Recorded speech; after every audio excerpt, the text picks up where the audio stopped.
Yeah, let's roll with it. See what happens. Okay. Stop touching the cable. I'll try. Okay. Every drop of sweat counts. So you posted a reel last week and you were working on your garage. And part of what you said in there was that every drop of sweat along the way counts. Yep. So I don't know. You said that previously in a conversation when we were messing with all this podcast stuff. And after I started to process it, and then heard you say it in that reel, and I was like, it's crazy because a lot of people see this big goal, and instead of taking note of all the things they're doing along the way to achieve that goal, they're like, well, I'm not there yet. I'm not there yet. I'm not there yet. And instead of noticing and realizing that every single little thing they're doing is adding up to the big goal, they are just constantly discouraged that they're not at the goal.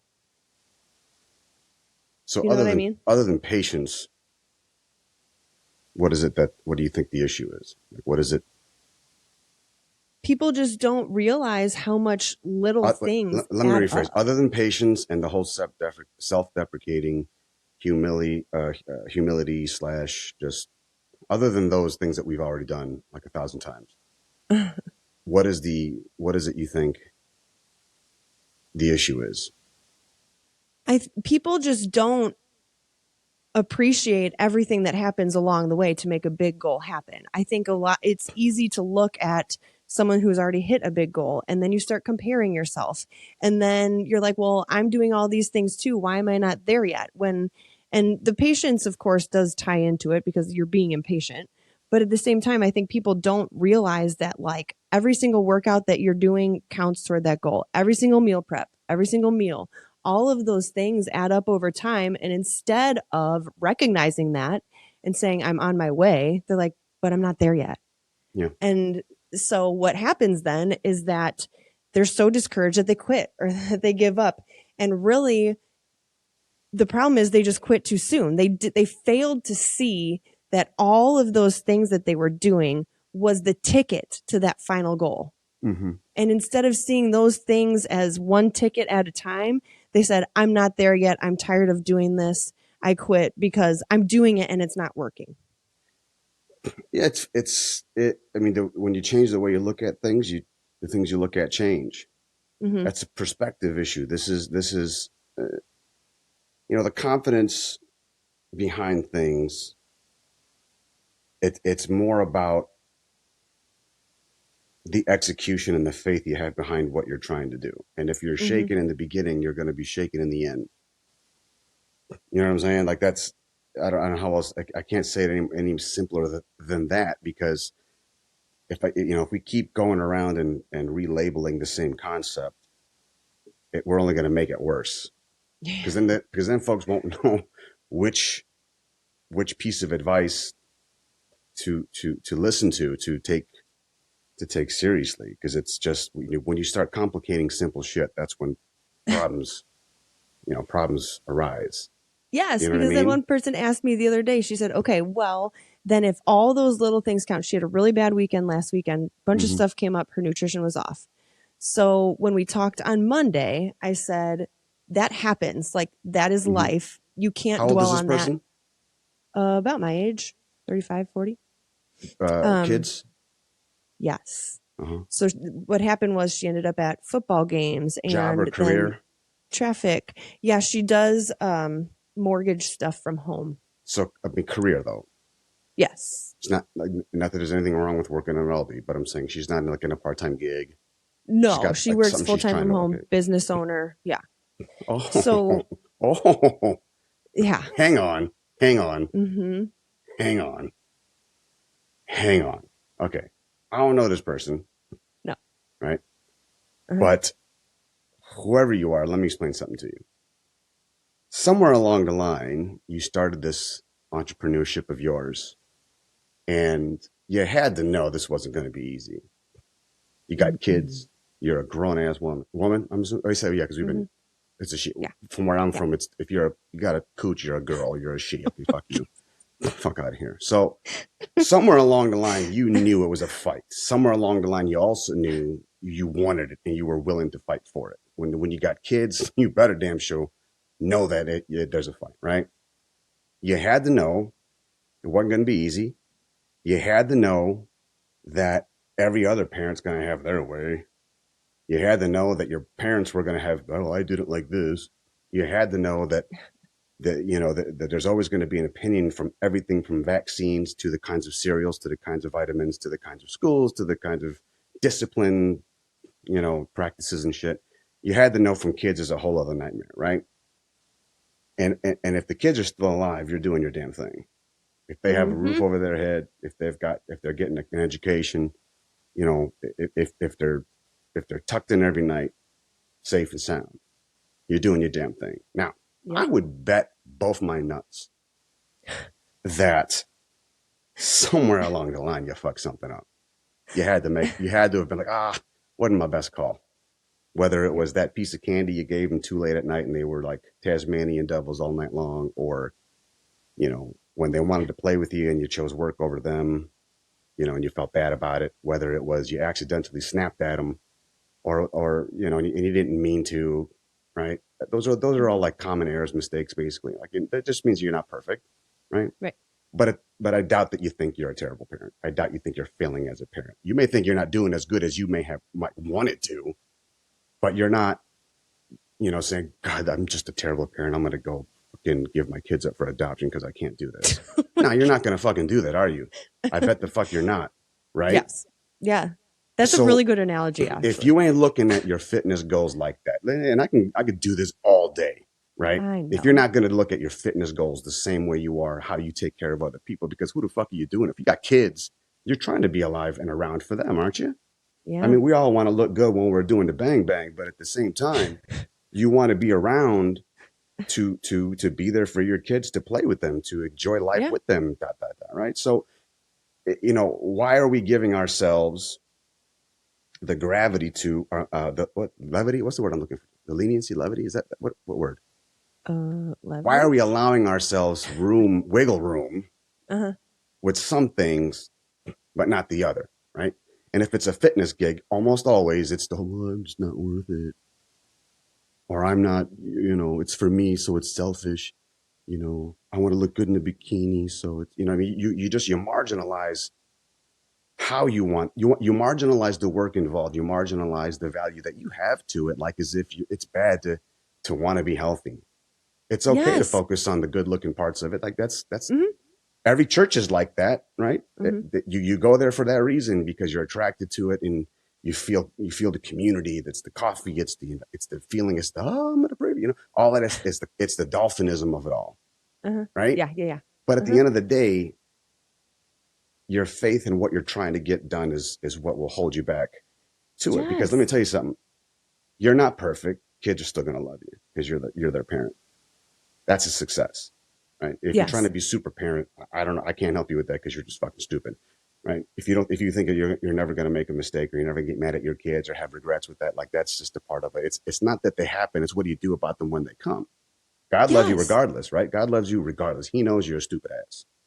But he loves you because you got faith in him, right? I'm not trying to get all like, preachy on you. I have made some recent discoveries about all of that too recently, but I'll get into that another time. But I feel like if folks don't learn to take the things in their lives that they find to self-criticize easily and put them in the same boat as things that they all of a sudden are granting leniency towards, there's something the matter with you, because at the end of the day, it's still you. Like, for example, if I were to say, do your best, you can do it, right? Do your best, you can do it. And then I were to say, do your best, you can do it. Right? And then I was to say, do your best, you can do it. Let me explain something. All three of them voices was me. It's the same dude. I just changed the pitch on my little fancy thing. But at the end of the day, it's the same message from the same dude, meaning it the same way. So no matter how you spin it, whether it's being a good parent, right, providing and whatnot, teaching them values and things, or being a business owner or an entrepreneur or a 9-to-5 just a career monster, right, or or in your faith or in your marriage, Mhm. right? Whatever it is, you're the same person. Mhm. When you succeed at some shit, you are the same motherfucker you were when you failed. And Yeah. what you need to realize is when you succeed, not if, when you succeed, it is because you failed. Mhm. Nobody talks about how many shots Jordan missed. Mhm. Nobody, except for him, because he knows Yep. what it took to get there, Right. right? People love, oh, I'm not as far along as that person. Don't judge yourself on some shit a motherfucker's doing. You had no idea. They can't judge themselves barely, Yeah. right? Yeah, and I like that analogy with the parenting because her next question was, okay, well, if I'm just supposed to let my bad weekend go, but now you're telling me every single thing counts toward the good stuff. She's like, how do you rectify that? How can the both of those things be true? And I told her, Because peaks and like, valleys are still made of the same rocks and grass. yes, and I told her, I said, this weekend was not great. That's life. That happens, right? But what you're doing is you're stopping and you're recognizing that. And now what you're trying to do with me, the whole reason we're even on the phone right now is so that we can come up with a plan for next weekend so it doesn't happen again. So, did you have a crappy weekend? Sure. Whatever, you did. But at the same time, you're taking that what you're seeing as a major failure and you're turning it so that you can learn something from it. So you can't look at that and beat yourself up over it. You're doing exactly what you need to do to fix it. Like that's the whole point. The issue is people don't know what that thing they're learning is. I don't think people understand what are you trying to, are you, not that you should look for failure, but if you don't think that's a part of the process, obviously that's step one. Like let's just know that that's got it. That is the way that it is. Like there's a reason why that's a popular whole like vernacular nowadays, right? Right. But when they come, are they mistakes? Are they deliberate? Are you trial and error mindset kind of person? Are you what are they no brainers? Are they, what is it? Or is it just like a brain fart? Like what is the issue?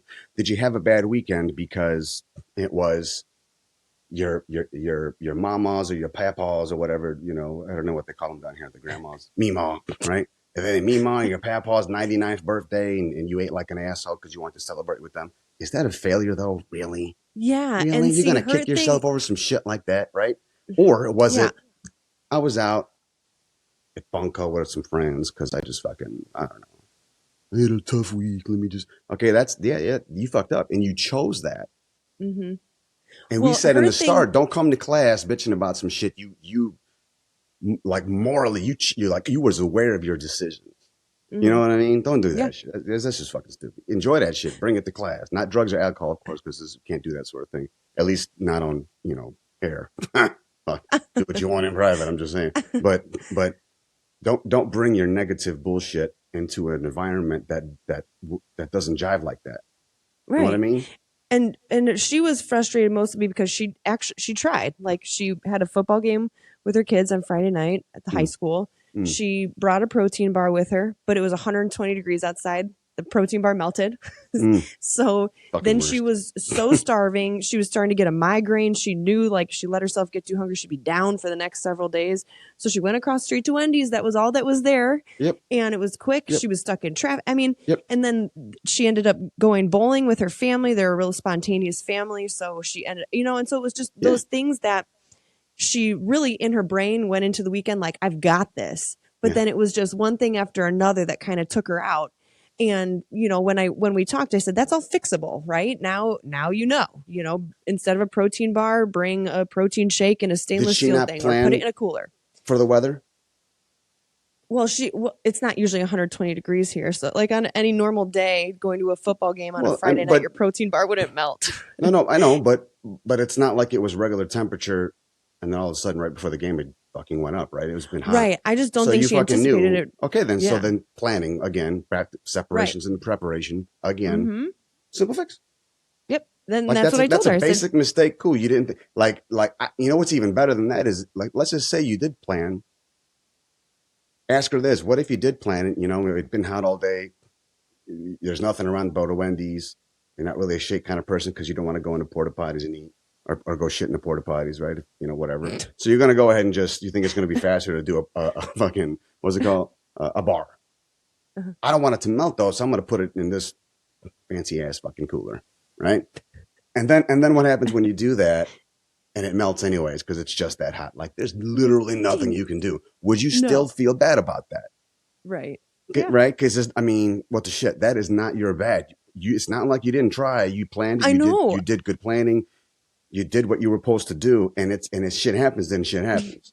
Yes. So maybe, and this is a really watered down connection, but maybe the fight wasn't preparing and mindset and whatnot. It was maybe God was testing you on how to deal with it when it came, the unexpected, because that's where champions are made. Right. Can't control. I mean, there's another saying out there. I mean, surprisingly, I mean, shocker, but there's always, you can't control what happens. But you can control how you react to them. Mm-hmm. And moving like down here to Oklahoma from Illinois, like I knew that early on, like that was going to be my thing. I knew what my weaknesses were like a motherfucker, you know. And for some reason, I just love to keep them along for the ride. But I knew that I was going to get tested on. I know there's going to be things that are going to make me want to slap the piss out of somebody. How am I going to react to it? Right. And then it was the movers where I thought for sure I was going to have just multiple counts of manslaughter. I thought for sure the way that was going to. So I was like, all right, be cool, bro. Be cool. It's midnight. All your shit's in the middle of the street. Be cool. Nah, bro, this is unlawful. This is crazy. They're going to charge you for this too. When they come back, just pop one on every single one of them and say you was threatened. Like I was in my mind thinking to myself, like, how am I going to make these people pay for this dumb shit? You know what I mean? Yeah. But it's like how you react to those things. So what I do is I went and I made reels about it, and I was just joking and funny because it felt better to at least get it out there. Right. Now how everybody else deals with their negatives and their bad times, and I can't answer that. All we can do is tell you how we do it.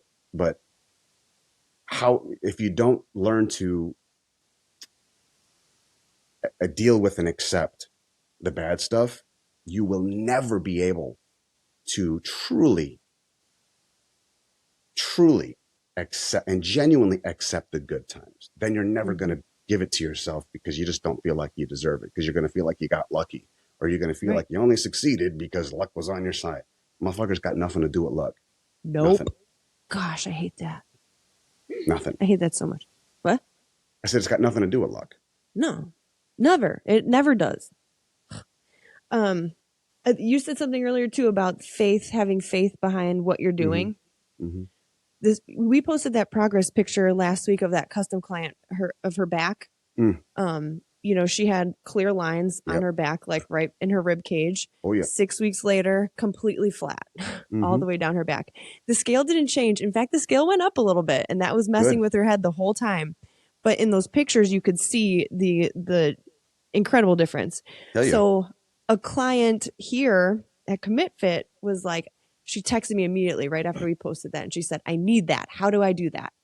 And I said, look, she was really diligent with her nutrition. She did her workouts. She brought her carrot sticks to her kids' baseball game. Like she went the whole billion yards to make sure that she was on track. And then this client sent me a picture back of wine. She was drinking wine. She goes, does this count? I'm like, no, that's not part of it. Maybe every once in a while, but not like on the regular. She came in this morning. She goes, Sarah, I seriously want to do that. I said, I told you what it takes. Let me ask you this. When she sent you that, give me an example of what the temperature, the context of the conversation was like. Is the relationship very fun, joke, you know, this is cute kind of thing? Or is it like, yeah. And so this morning we joke back and forth like that all the time. She was joking when she said that. But this morning she actually left after class. She came back in and she goes, Sarah, I'm serious. She goes, I really want that. How do I do it? And I said, I told you, it's diligence in nutrition, and it's making sure that you're going to have to make changes that you maybe don't want to make if that's what you want. Mm-hmm. And she's like, okay, so I should start tracking and then we can go over it. I said, yes. And she goes, well, do I really want it that bad? And I said, that's a good question. I stopped. I was like so excited. I said, that is a perfect question. That is exactly the question you should be asking yourself. And you know what? You now have to think about, do you really want that? And if you do, why? Because if those things aren't clear, it won't matter. You're going to want to drink your wine. You're not going to want to track your food.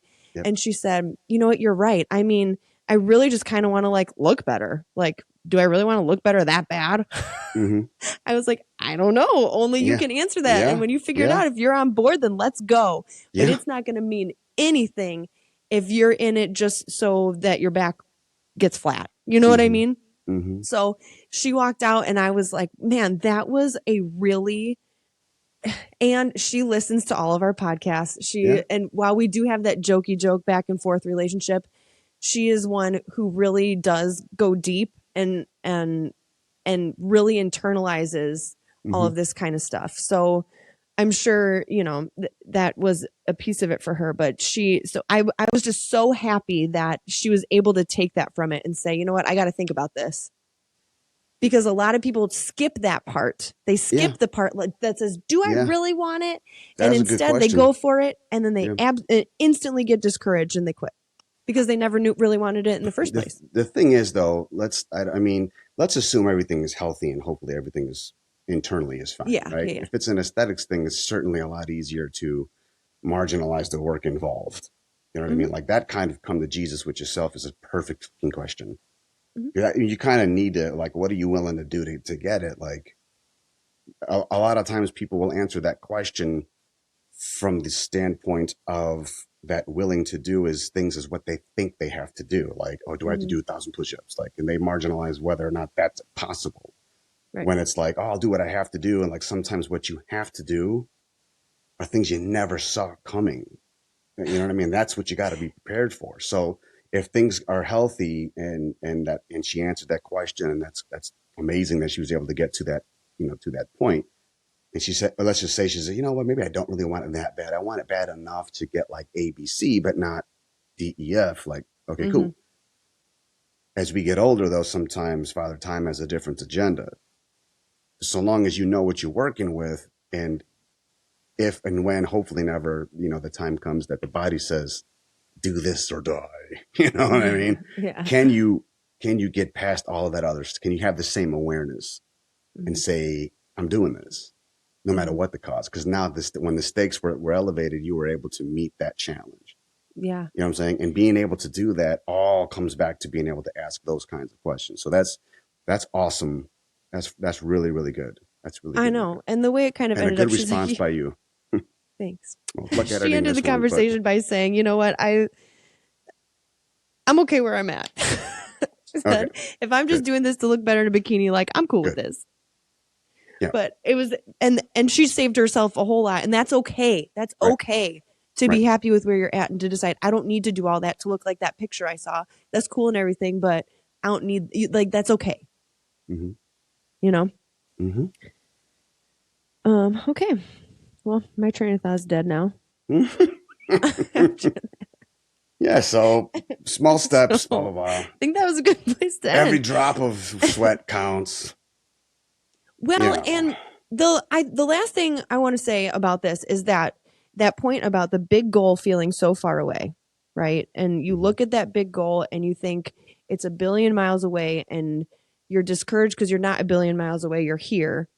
But in order to do that, you've got to go 1 mile at a time.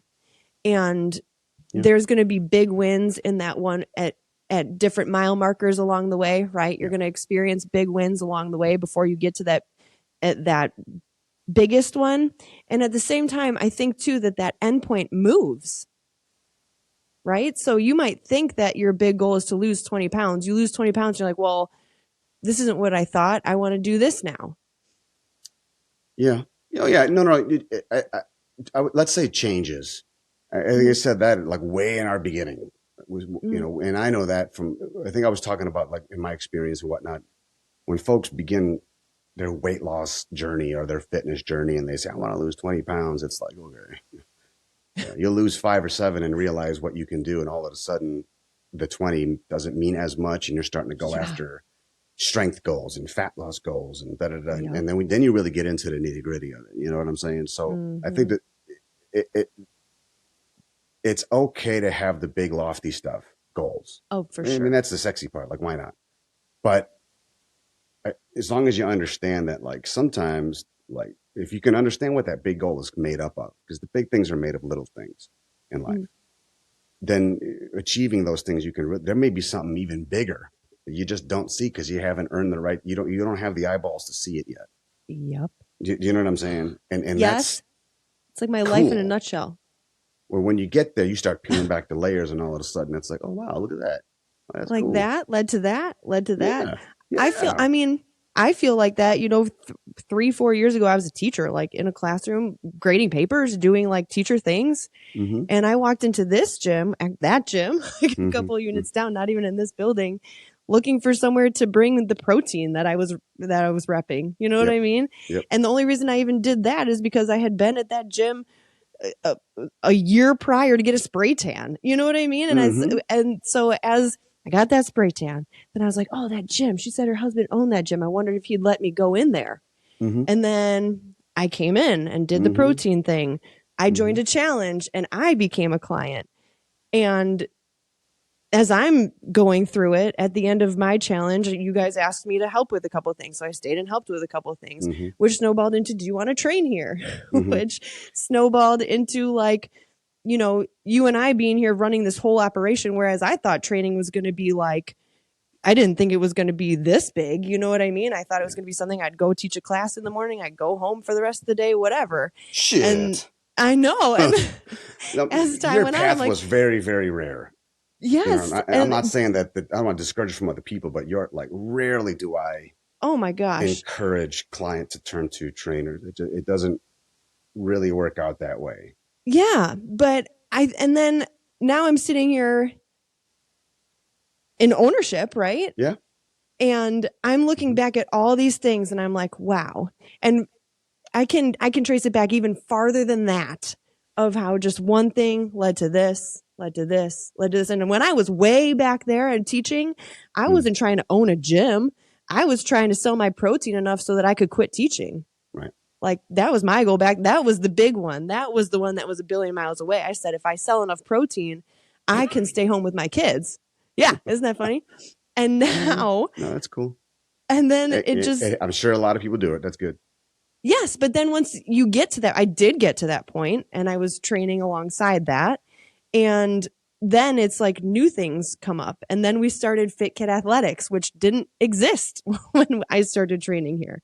So now we're creating programs and we're doing this. And this was all stuff that I couldn't see as a teacher in a classroom just trying to get out of that career. Yeah. But then once you make that step, and that was a leap of faith all in itself, that's something that was a major risk, being that, that's a steady salaried pension. That's a major risk for everybody involved.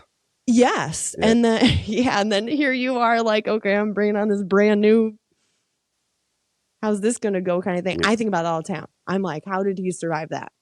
Because that would make me really nervous now in this position, looking at.